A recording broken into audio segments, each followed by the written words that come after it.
This week on Waterways, scientists seeding coral colonies in South Florida, and the Free Florida Bay Map and Guide.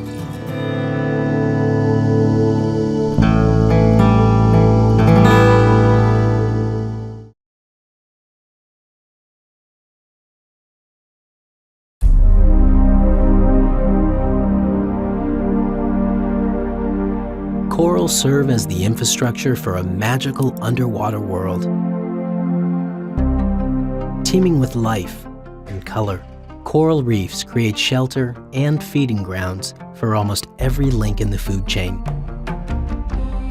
When baby corals, or larvae, are set free into the water column, they are at the bottom of that food chain. Everything from worms to fish eat them. If they survive the feeding frenzy, they are quite picky about where they will settle down. Not all corals are created equal.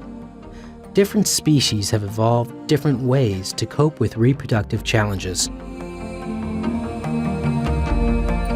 Wade Cooper, a graduate student at the University of Miami's Rosenstiel School, is trying to figure out what makes some corals more successful at colonizing the reef than others. The species we work with is Parietes asteroides, the common mustard hill coral. It's one of the most common corals in the Florida Keys, very common in the Caribbean too. It's also one of the best recruiters in the Florida Keys, which is one of the reasons we like to work with it, to try to identify what are some of the behaviors, properties of this species that make it a good recruiter.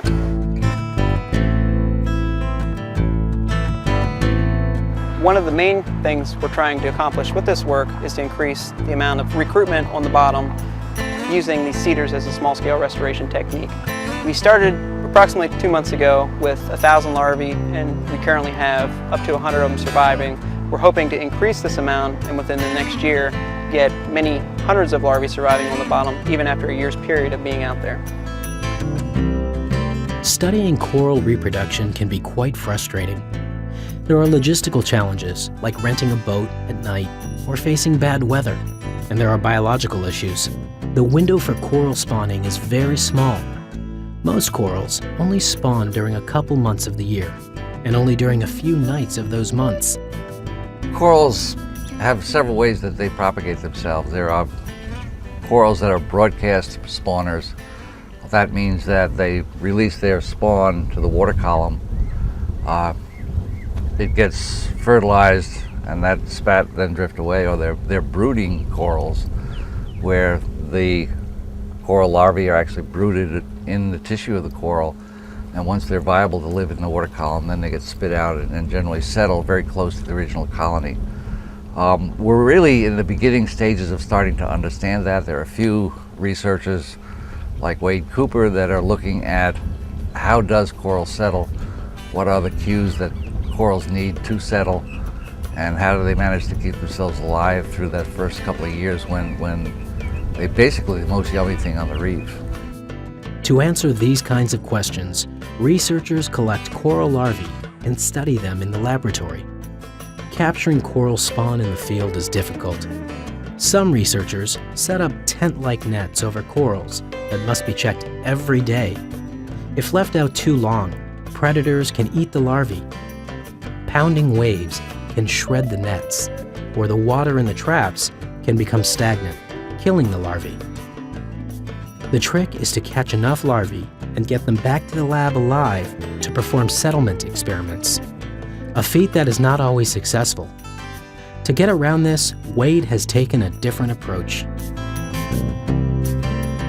With our corals, what we're doing is we bring them back into the lab to collect the larvae from them as a release from the adults. One of the main reasons, last year we actually tried collecting from the field, but we were chased out by the weather a few times where you can't get out and actually collect them every single day, and that is a key point. You don't want them to leave them in the containment traps for a long period of time. You ideally want to collect them, check the traps every single day, which sometimes you can't do in the field due to weather issues. To get a more reliable result, Wade and his team collect adult corals in Bicayne National Park and bring them back to a special holding tank in their lab. Under the supervision of park scientists, Wade is allowed to borrow some coral colonies for a few brief periods each year to catch their larvae when they spawn. Once we collect the larvae over the period of a week, we then take the colonies and we reattach them to the reef using hydraulic cement. So it's a way that we aren't actually losing much coral tissue in the process from the time we chisel them off, bring them into the lab, collect the larvae and take them back out. But what we are gaining out of this is that we do collect the larvae, and hopefully over time we'll perfect these seeding techniques that we can increase the number of corals on the bottom. By having a reliable source of coral larvae, Wade can observe how larvae in the lab develop and where they like to settle. This provides clues about what may or may not allow them to colonize the reef. Some of these small experiments we have going, we'll settle them out on little chips in the different treatments that we have, and then we're able to map out these larvae on these little chips using fluorescent lights or using the microscope, using different techniques to see where they actually settle out, and we can follow them over time to see how different stressors affect them in the lab. The rest of the larvae are returned to the field to be seeded on the reef. They are injected into small structures that limit the area where the larvae can settle. With the naked eye, a coral larva is nearly impossible to find if you don't know where to look. If you know, you can track an individual larva from the first day it settles. These early, invisible days of coral's life are the most difficult, and very few make it to adulthood, and scientists want to know why. Once we settle out the larvae using our seeder devices in the field, we can pull off the seeders after we give them a couple of days to actually settle in the bottom, find a good spot, and then to follow them over time. It's somewhat tricky. You can't see them with the naked eye, especially in the reef substrate, which is a very complex substrate, lots of little nooks and crannies they can hide into. To get around this, what we've turned to is using fluorescence. People in the past have used fluorescence at night because you can easily see it. You go out and you do a night dive, but we don't have the opportunity to take night dives every few days because of logistical issues. When a fluorescent light is shown on a larva at night, it will glow, making it much easier to find. During the day, however, it's a different story. What we've tried to develop as a technique to census these individuals throughout the day, we've made a custom dark box that we can actually hold a fluorescent light within and see the bottom, which we've dubbed the Vader bucket, visual apparatus for detecting recruits. With this bucket, we can actually map out the individual spat, where they settle, by hand on a piece of paper, and then follow them over time. Every few days come back, see which ones have survived so we can get a quantification of these early mortality rates, where they like to settle, and also how well they do after they settle out on the bottom. Tracking larvae as they grow on the reef and in the lab isn't just an exercise in science. Clues to coral survival may have practical applications to reef restoration in Bicayne National Park. We have a number of groundings throughout the year. About every 5 years or 6 years, there's a large grounding where a 300-400 foot vessel comes up on the reef and damages a large area of the reef. But most coral reef groundings require some degree of restoration. That can range anywhere from just reattaching the corals that have been broken off the reef to actually going out and rebuilding structure. And that's one of the problems we have right now in coral reef restoration throughout the Caribbean and probably throughout the world, is that we don't have the materials that we need to rebuild structure. After a boat grounding, managers try to repair the reef by finding ways to fill in the damaged craters. Corals have an extremely slow growth rate, on average less than ½ an inch a year. It could take large reef-building corals a person's lifetime to fill the holes left by a boat grounding.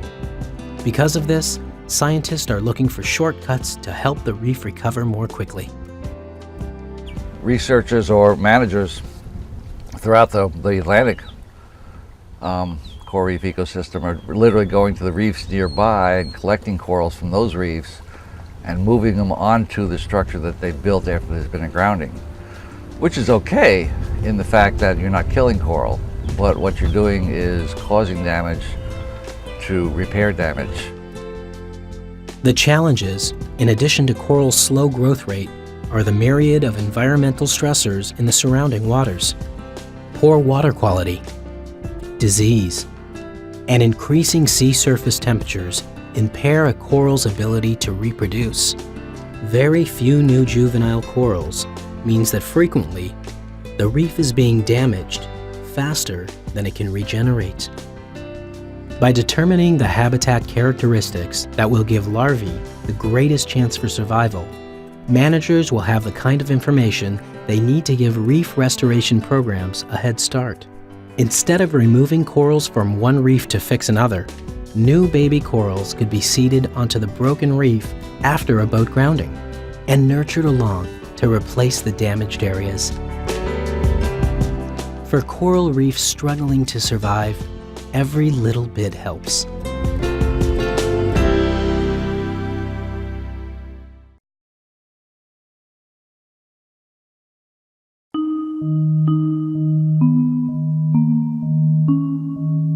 The flats of Florida Bay. The beauty is matched only by their inaccessibility. For those who can navigate the maze of channels, sublime experiences await. But for those who are overly confident and lack caution, pain and penalty await. That is why Everglades National Park publishes the free Florida Bay Map and Guide. Because Florida Bay comprises 1/3 the area of Everglades National Park, because Florida Bay draws tens of thousands of boaters each year, and because parts of Florida Bay are the most difficult areas in the state to navigate, the Florida Bay Map and Guide must be read by anyone venturing into the backcountry. Well, the changes I've seen since 1988, when I first came here, are more boats, and more boat operators, and more boats showing inexperience. Also, the boat technology has increased in leaps and bounds. So you're seeing boats going faster, with less horsepower, going farther, on less gas, and going shallower. Florida Bay is not like a lake or reservoir with water held in a basin, shaped like a salad bowl. Florida Bay is dozens of basins, separated by shallow banks, with winding channels connecting the basins. Even veterans with 20 years guiding experience in the Florida Bay backcountry take their time.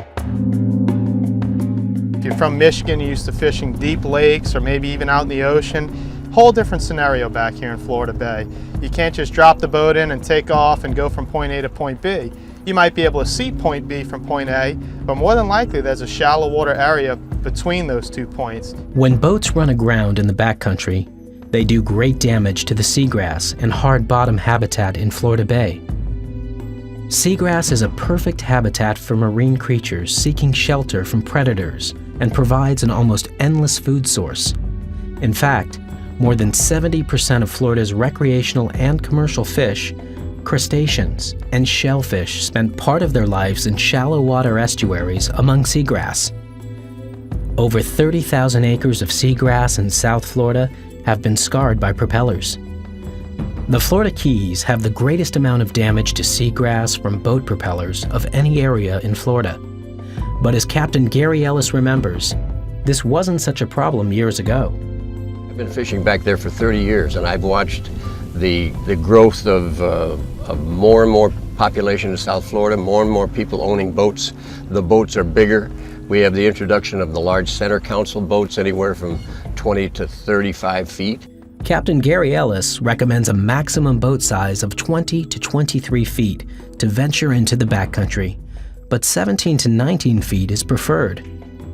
The boats I would recommend for this backcountry of Florida Bay are shallow water, shallow drafting skiffs.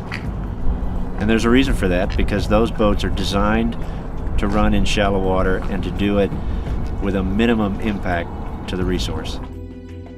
Pick up the free Florida Bay Map and Guide, and you can learn about the necessities to navigation in Florida Bay, including NOAA Chart 11451, compass, polarized sunglasses. A GPS is a good tool, but relying too much on a GPS while in Florida Bay is a big mistake. Learn to use your eyes instead. In addition, common sense and a couple of tips can go a long way. One thing to look for when you're boating out here in Florida Bay is that if you have two mangrove islands and you're trying to boat between them, keep in mind that generally there is going to be a shallow bank in between those two islands. And hopefully you're headed for a marked channel. If not, you need to slow down and check the water first at idle speed with your engine trimmed up. Channels in Florida Bay are mostly marked with stakes, which show the way through the shallow banks.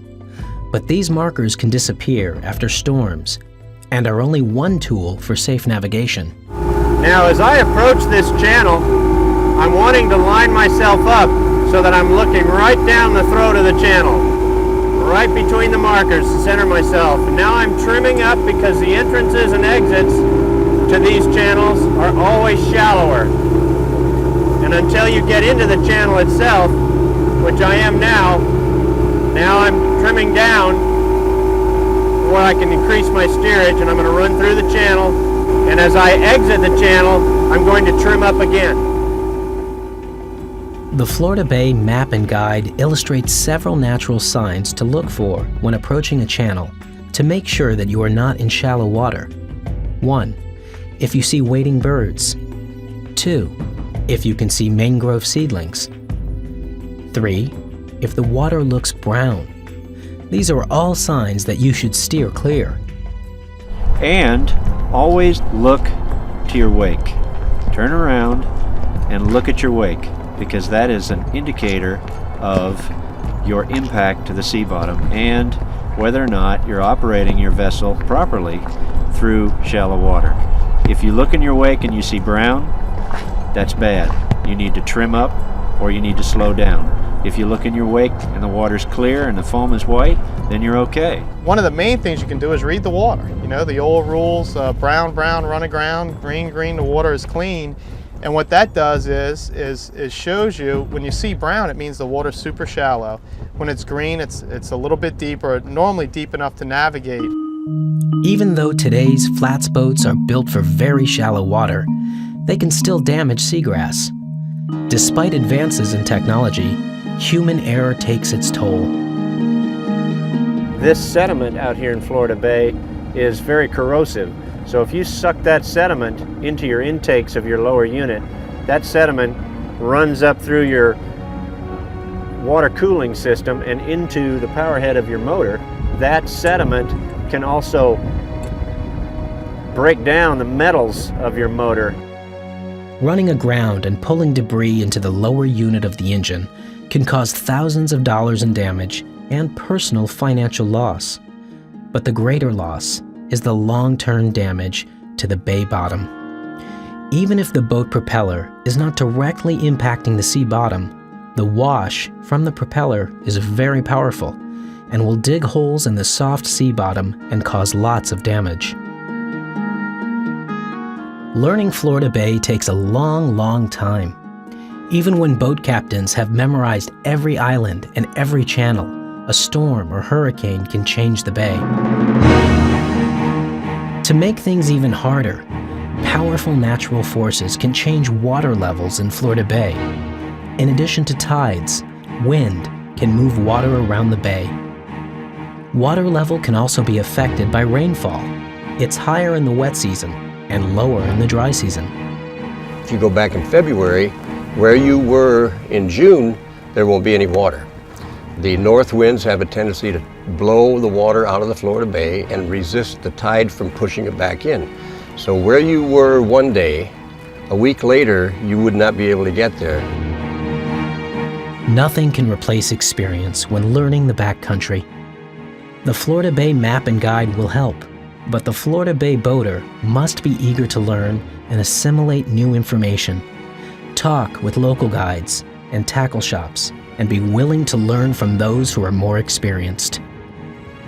Since 1998, I've probably seen about maybe one grounding every 2 weeks to a month. I mean, it's fairly common back there.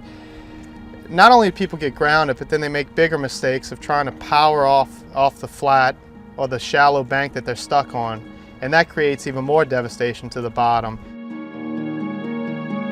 If you happen to run aground, which is something that nobody wants to do, you just got to stop. You've got to stop, turn off your motor, lift your motor up out of the water, and make some phone calls. You need to call a towing service to help you out of there. They remove and refloat grounded boats in a way that minimizes any further impact to that sea bottom resource. If you run aground, Do not try to power off. Do not call your friends and have them try to power you off. Those techniques will not work. When boat captains attempt this, the seafloor damage grows, and so do the fines. If you find yourself in unfamiliar waters within Florida Bay, or within any South Florida waters, the rule is, if you don't know, don't go. But if you must go, go slow. If you're really a student and want to learn the backcountry, it would be good to take the channels and do a compass heading going one way and reverse. On each channel that you anticipate running, do the heading. Do your compass heading and also your return heading. Do your homework and maybe take that compass and sit down at a table and draw some headings before you even leave the dock. When you're traveling in the backcountry of Florida Bay, please be courteous to other boats and anglers that you encounter. As the number of boats in Florida Bay has increased, so has the probability of disturbing other anglers. It is also important to keep a distance from the wildlife, whether spoonbills, bald eagles, or manatees. Disturbing the wildlife is stressful to them and against the law. Captain Lane Goodwin, who grew up fishing and boating in New Orleans, took his time to learn Florida Bay. His method sets a good example to beginners. So the way I went about it was going a couple miles each time. So the first time I went out, I went about a mile. I checked my charts, made sure I wasn't going to run aground, made sure I had plenty of water depth. Next time I went out, I'd go a little bit further and just kept going further and further and pushing the envelope each time. But each time I went, I would get a grasp on that first area even more than the first time. And as you go out further, you would get more and more confidence in what you're doing in navigation-wise. The main thing that I tried to do was to visualize where my boat was at all times on a chart. So each time I'd go out, I'd try to memorize an island. Then I'd visualize where I am on a chart according to that island or according to a creek or a canal. And that was the best way for me to learn. And it probably took me a good 3 years to be able to run all the way from Key Largo to Flamingo, which is roughly about 35 to 37 miles. To venture into the backcountry in Florida Bay takes patience, caution, and expertise. The best thing to do if you are new is to pick up a copy of the free Florida Bay Map and Guide. It can be found in over 55 locations from Homestead to Marathon and at Everglades National Park Visitor Centers. The map and guide can also be found online at the Everglades National Park website. Whether fishing for snook, bird watching, or going on an eco tour, anyone who attempts to navigate Florida Bay is in for as much of a challenge as a treat. So please, do your homework before heading into the backcountry, and you will have a better chance of keeping your boat and the park safe from harm.